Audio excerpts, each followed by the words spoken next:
From stories around the world to stories here at home, this is the National News Broadcast. A pleasant evening. I'm Vilanjali Ananda. A very good evening indeed. I am Shahara Hera. Now let's first have a look at the headlines for tonight.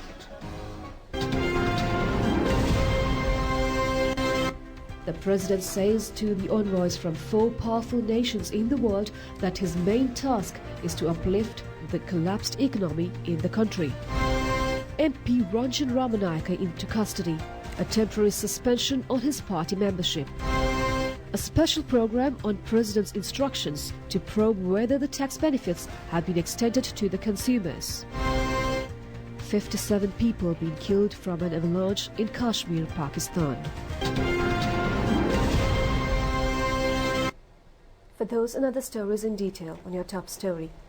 President Gotabaya Rajapaksa says that his main task is to uplift the collapsed economy in the country during his tenure. The president made these remarks when the envoys from the USA, China and Russia and a delegation from Japan called on him today after their arrival to the country within a span of 24 hours. High-level delegates from 4 powerful nations in the world engaging in a visit to Sri Lanka at the same time is a rare political occurrence. Russian Minister of Foreign Affairs Sergei Lavrov arrived into the country this morning. He called on President Gotabaya Rajapaksa at the Presidential Secretariat. The attention was directed on several fields of interest during this discussion. A meeting between the Russian Foreign Affairs Minister and Prime Minister Mahinda Rajapaksa was held at the Temple Trees. A special welcoming ceremony for the Russian Foreign Affairs Minister was organized at the Foreign Relations Ministry. Minister Dinesh Gunawardena warmly welcomed Russian Minister of Foreign Affairs Sergei Lavrov. Bilateral discussions between Sri Lanka and Russia was held after the ceremony. Subsequently, both the foreign ministers attended a joint media conference after the meeting. Дамы и господа, прежде всего хотел бы выразить признательность моему коллеге, господину Гунавардену, за теплый прием. Sri Lanka is a long-standing partner of Russia in the South Asia. Ever since our countries established diplomatic relationship in 1957, this relations was based on the principles of equality, trust, and taking into account each other's interests. Хорошо развивается сотрудничество и We are enjoying a great relationship between our countries and between our defense ministries, between the law enforcement agencies, and we have an extensive legal framework for this cooperation between us. подробно говорили о развитии туризма.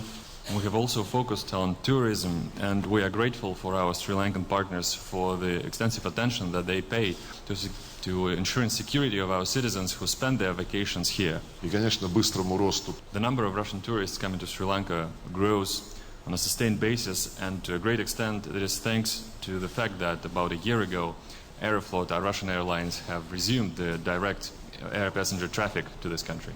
Тесно сотрудничают внешнеполитические ведомства.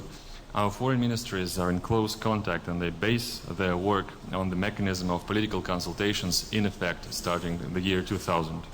У нас близость или совпадение подходов. Our approaches to many global affairs enjoy proximity or coincide. This is true for such things as respect of international law, Charter of the United Nations, and the central role of the United Nations itself. Задача дальнейшей демократизации межгосударственных отношений. One other thing makes Russia and Sri Lanka similar is that we push for greater democratization of interstate relations with respect to civilizational and cultural diversity of the world. Будем укреплять We will also strengthen our cooperation through the non-aligned movement. Russia is an observer with the movement, and Sri Lanka is one of the founding fathers of it. Мы уделили особое внимание сегодня. Today we paid extra attention to revitalizing counterterrorism efforts. Мы выразили полную поддержку. We expressed our support of Sri Lankan leadership as it tries to identify and hold accountable the masterminds of horrible attacks that took place April last year. My colleague briefed me extensively on the efforts that were put together by President Rajapaksa to bring the situation in the country back to normal in strict compliance with the Constitution and respect to the national accord, and we fully support those measures. В заключение я пригласил.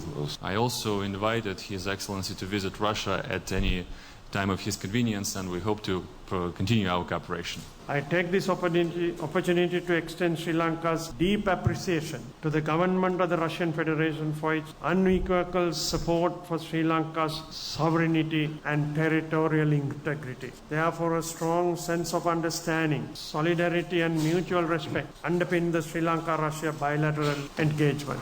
Sri Lanka and Russia are keen to further expand the bilateral economic engagement and increase the bilateral trade to meet the target volume of US $700 million. Russia is Sri Lanka's 15th largest export destination and 24th largest import-oriented country. I briefed the Foreign Minister Lavrov on President Gotabaya Rajapaksa's vision for a prosperous and equitable Sri Lanka with a focus on technology-driven economic advancement. The vision seeks to unleash an immense growth potential of Sri Lanka by harnessing new technologies to increase value addition in exports and manufacturing.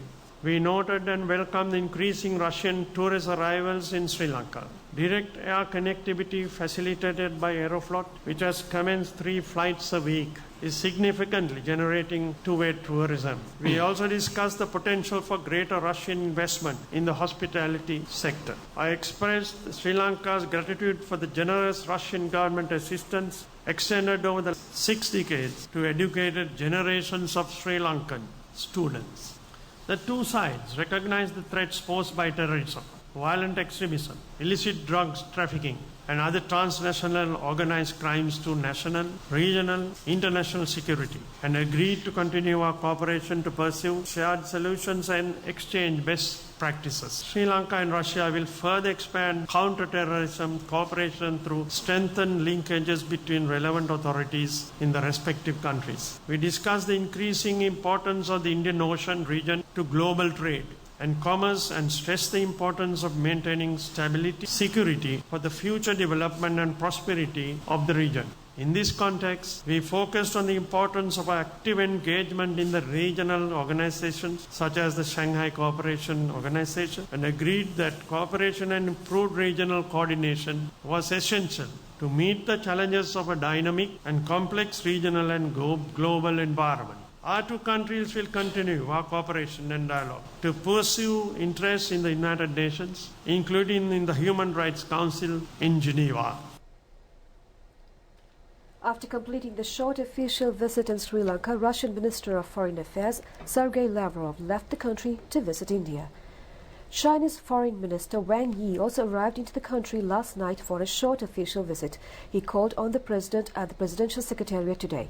Attention was drawn on many issues concerning to both countries during the meeting, and the Chinese envoy extended warmest greetings from President of China Xi Jinping to the President.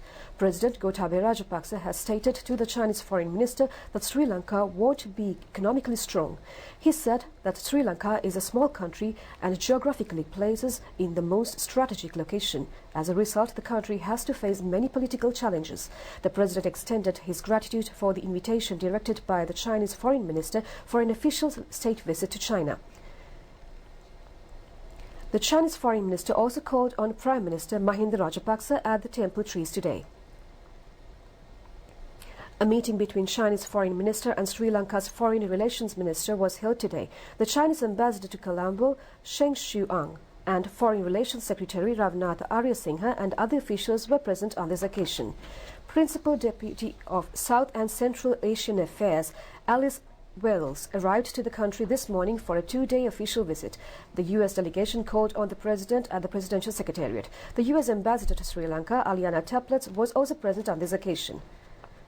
The U.S. Principal Deputy of South and Central Asian Affairs called on the Prime Minister at Temple Trees.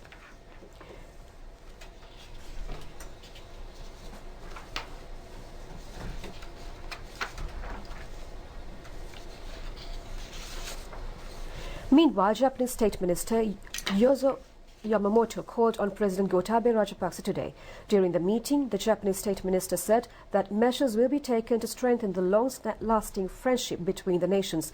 He said that Sri Lanka is secured and stable under the current government. He said that at a situation where Sri Lanka is achieving an economic progress, the positive environment for Japanese investors has been created in the country for investments. And now parliamentarian Ranjan Ramanayaka was taken into custody again by the Colombo Crimes Division today. He was arrested in accordance to a warrant issued by the Gangodavilla magistrate to produce him before the court over the controversial call recording incident. The Attorney General had directed the Colombo Crimes Division today to acquire a warrant to arrest and produce MP Ramanayaka to courts. The order was issued to the Colombo Crimes Division after analysing the investigations carried out by the CCD on the call recording incident. The Attorney General had directed the instructions after discovering the influence and direct interference of the Member of Parliament over the functions of the judiciary and judges. Accordingly, he was charged for the offences committed in terms of Article 111(c)(2) of the Constitution for interference with the functions of the judges. Accordingly, the parliamentarian was taken into custody by the CCD at his official residence in Madivela. The arrested parliamentarian will be produced before courts tomorrow morning. The United National Party membership of parliamentarian Ranjan Ramanayaka has been temporarily suspended. General Secretary of the party Akhila Viraj Karivasam made these remarks during a media briefing held today. General Secretary of the party Akhila Viraj Karivasam said that the United National Party has decided to suspend the membership of parliamentarian Ranjan Ramanayaka on temporary basis. He said that this decision was taken after considering various complaints made on this regard to the party. He said that after relaying the complaints to the leader of the party and gaining the approval from the working committee of the party, the decision was made to temporarily suspend MP Ramanayaka. Prime Minister Mahinda Rajapaksa says that Tamil National Alliance has failed to provide productive solutions for the issues of the people in Northern Province, even though they extended a massive support for the maintenance of the United National Party government. The Prime Minister said that the United National Party government failed to initiate any development project in Northern Province during the past 4.5 years. The Prime Minister made these remarks during a meeting held with the heads of Tamil media institutions today. Prime Minister Mahinda Rajapaksa said that necessary steps have been taken to identify the necessity of these northern, eastern and upcountry communities. He said that it is a responsibility of the government. He said that their responsibility will be fulfilled even though the communities decided to vote for the government or not. The Prime Minister said that the UNP government has failed to fulfill their pledges to community, though UNP received their votes. He said that the UNP government failed to resolve the issues of the communities during the past 4.5 years. He added that the UNP was safeguarded by Tamil National Alliance. He said that the present government is committed to resolving the issues pertaining to the people in northern, eastern and upcountry regions. And now the Presidential Secretariat has received complaints from the general public that the tax benefits have not been passed on to the consumers. The President, directing a special attention on this regard, has instructed the Consumers Affairs Authority and the Inland Revenue Department to closely monitor the situation. Complaints have been received from the general public that the tax benefits, particularly from the reduction of VAT on the sale of goods at both retail and wholesale import points effective from the 1st of December 2019, has not passed on to the consumers.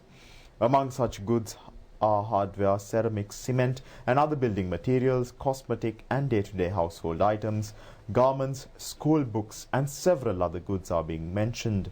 Further, several retail traders have informed that wholesale distributors have not given such benefits to retail businesses, and it is a few wholesale distributors and manufacturers that control the market, disrespecting fair trade and competitive practices. The President has instructed the Consumer Affairs Authority and the Inland Revenue Department to closely monitor the situation and also urge the business community, importers, manufacturers, wholesale and retail distributors to ensure full benefit of tax reduction is passed into the consumers and the general public. Meanwhile, officers of the Inland Revenue Department carried out raids in many businesses in several areas today in order to investigate and ensure that tax concessionaries have been provided to the consumers. Instructions and advisories have been issued for businesses which have failed to provide the necessary tax benefit for the public. former Minister Rajitha Senaratne appeared before the Criminal Investigation Department today. According to reports, the CID has recorded a statement from the former minister for nearly 4 hours. The former minister arrived at the CID at 11:30 a.m. He left the CID premises around 3:30 p.m. after recording a statement. Former Minister Rajitha Senaratne was released on bail after he was taken into custody over the controversial White Van media conference. He then received treatments from a private hospital in Colombo for a period of 19 days and he was discharged from the hospital close to midnight yesterday. The Attorney General filed a revision application on January 8th against the granting of bail for the former minister, requesting to revoke the order issued by the Colombo Chief Magistrate on this regard. The AG has pointed out that the court has failed to consider the submissions made by the plaintiff when granting bail for former Minister Rajitha Senaratne. Higher Education Minister Bandula Gunawardena says that necessary legal action will be taken to prevent the situation risen in public universities based on ragging, torture and violence. The aim is to provide the opportunity for the university students to engage in their academic studies without any fear or doubt. The student community faces the challenge of universities ragging after overcoming the challenge of advanced level examinations. The physical and mental torture process has been prevailed in the university system for a long time. A political tendency can also be observed in university ragging. However, evidence have revealed that a considerable number of university students have left their higher education in midway without being able to bear the torture ensued through ragging. Many incidents of suicide have also been reported due to ragging. These incidents not only affect the university student but their families as well. Many students have also become permanently disabled due to ragging in universities. A maximum of 30,000 students enroll into national universities thus far. More than 2,000 students miss the opportunity to graduate and complete their university education as they leave the universities due to the prevailing ragging situation. None of the previous governments was able to prevent or eliminate the ragging situation from the university system, even though many dialogues, discussions and seminars have been conducted on this regard. In accordance to the national policy statement of the President, a decision was taken to widen necessary opportunities for higher education.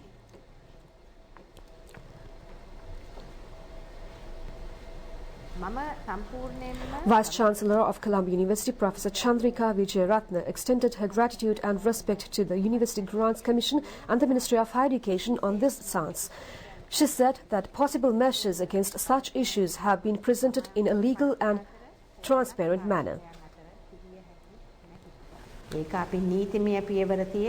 ප්‍රශ්න ඇති වුණොත් ගත යුතු ක්‍රියාමාර්ගයක් පැහැදිලිව දැන් අපිට පිළියෙල කරලා තියෙනවා. Minister Bandula Gunawardena said that the necessary implementation of the Prevention of Ragging Act is the most important task ahead. He said that necessary provisions are in place against any intimidation or pose a threat against such incidents. He said that the judicial process will provide the necessary base to ensure the safety of each student, and each entities will be empowered to fulfill their responsibilities and duties on this regard. General Secretary of Sri Lanka Freedom Party, Das Wijayasekara, says that the business and industry sector in the country have been reawakened at present. Addressing a media briefing today, he said that the fullest support of the party will be given to the President for the successful continuation of this program. State Minister Das Wijayasekara said that the business and investor communities suffered from heavy taxations and instability of the country during the past 5 years. He said that 22.2 million was invested to purchase 11% of shares from John Keel's holdings in the past week.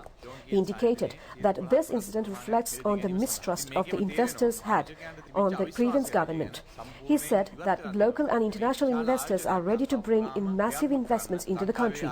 The State Minister said that President and the Prime Minister have taken measures to lead the country for a stable and golden era after the upcoming general election. He said that the Sri Lanka Freedom Party will lend their fullest support to the government in creating a strong nation.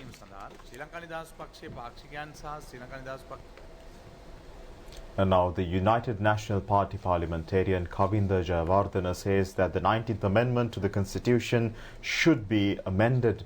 He made these remarks during a media briefing held at the opposition leader's office today. The United National Party parliamentarian Kavinda Jayawardena stated that the 19th Amendment was not a fair and completed amendment to the Constitution. He stated that the fulfillment of responsibilities and duties of the present commissions show that when looking back into history, and he stated that certain public service officials indicated a tendency towards fraudulent and corruptive activities. He added that the government has the responsibility to identify and bring such culprits before law. The parliamentarian stated that relevant politicians responsible and involved directly and indirectly in the Easter Sunday attack should be taken into custody and necessary investigations must be conducted accordingly.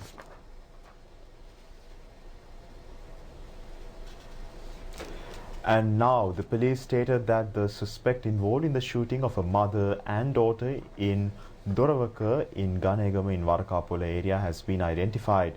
A special operation is underway for the arrest of the suspect. The 22-year-old daughter was killed from the shooting incident occurred this morning.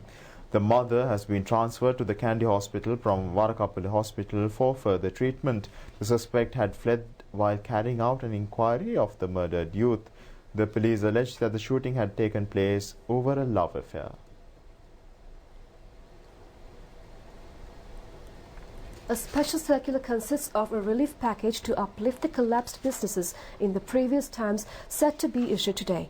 The special circular will be issued by the Central Bank of Sri Lanka. The program has introduced many relief measures for the distressed businessmen who are unable to pay their relevant bank loan installments. Addressing a media briefing today, State Minister Lakshmana Abeyewardene said that the special circular will be issued in accordance to the national policy statement of the President.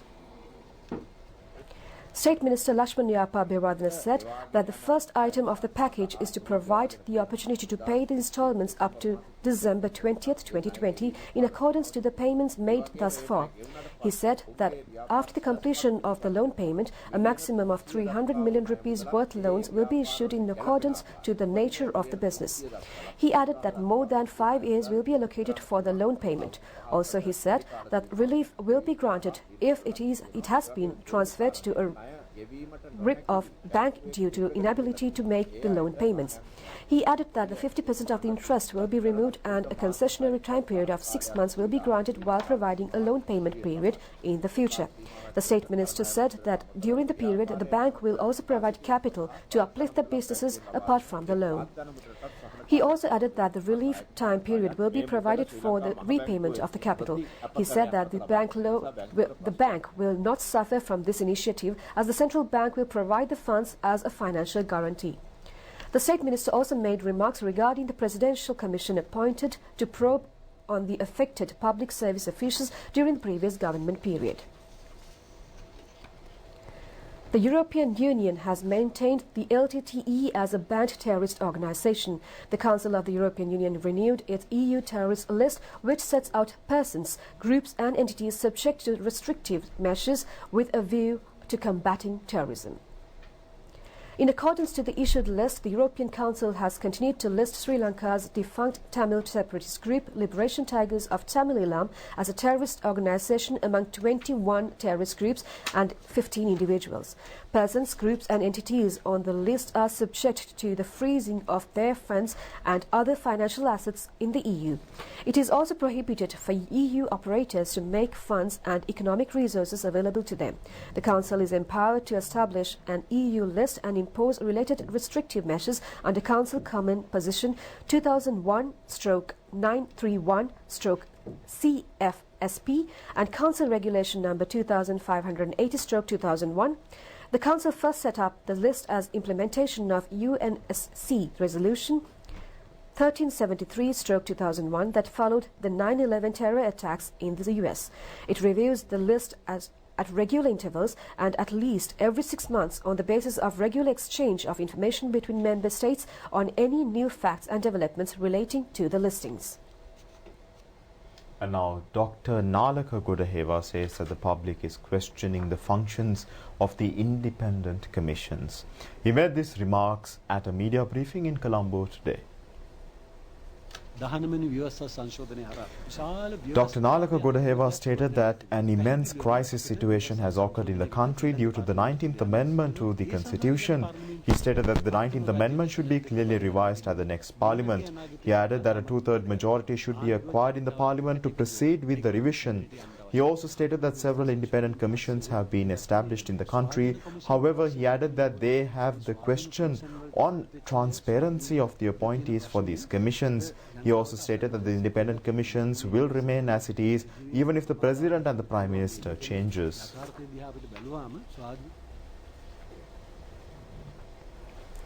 And now the World Bank has forecasted a 3.3% economic growth for Sri Lanka in the year 2020. According to the World Bank, Sri Lanka is expected to achieve this growth compared to a projected 2.7% in 2019 while maintaining a tight budget. In its latest report of World Bank's January 2020 Global Economic Prospects, the World Bank stated for 2021 and 2022, it maintains the same forecast of 3.7% of economic growth in Sri Lanka. Country's economic growth in 2019 is estimated to have been languished at 2.7%, lowest since 2001. The government's projected growth was at 6.5% and the central bank's projection was 4.5% growth for 2020. The report has further indicated the acceleration of country's economic growth will be supported by recovering investment and exports as long as the security challenges and political uncertainty of 2019 dissipate. The report further stated that the growth in the region is expected to rise to 5.5% in 2020, assuming a modest rebound in domestic demand and economic activity benefiting from policy accommodation in India and Sri Lanka, as well as an improved business confidence and support from infrastructure investments in Afghanistan, Bangladesh and Pakistan. The report also stated that the global economic growth is forecasted to edge up to 2.5% in 2020 as investment and trade gradually recover from last year's significant weaknesses, but downward risks persist. Sri Lanka Army has come forward to initiate a project to prepare barren paddy fields for cultivations. Steps were taken to initiate the preparations of the land plot near the entrance of the new Sri Lanka Army headquarters in Sri Jayawardenepura for cultivations today. It was commenced in accordance to a concept of Sri Lanka Army Commander Lieutenant General Shavendra Silva. Recultivating of an abandoned paddy field close to 12 acres was initiated accordingly. Seed paddy, technological enhanced and to obtain a harvest in 1.5 months will be cultivated in this paddy field. The required water supply for the cultivation will be acquired from the Awana Lake. The program to cultivate barren paddy fields has been initiated under the supervision of Agriculture and Livestock Director Board. A tree planting program was also initiated under Sri Lanka Army's Thurumituru Navaratak project. The planting of saplings beside the entrance of Sri Lanka Army headquarters was carried out under the patronage of the Sri Lanka Army Commander. The program, implemented in accordance to the sustainable environmental policy of the President, will be initiated across the country. And now the Sri Lankan students post-mortem who passed away in Azerbaijan has been concluded. The examination was conducted at Janaraja Hospital in Baku City. The students were studying at Western Caspian University situated in Baku City in Azerbaijan. According to reports, the students have succumbed from a fire which occurred at the building they were studying. The remains of the Sri Lankan students will be brought down to the country after completing the relevant documentation. The coordination work on this regard has been handled by the Foreign Relations Ministry. And we'll be back with foreign news in detail. And now with that we conclude tonight's news live on Channel I. Do join us tomorrow at the very same time. Good night.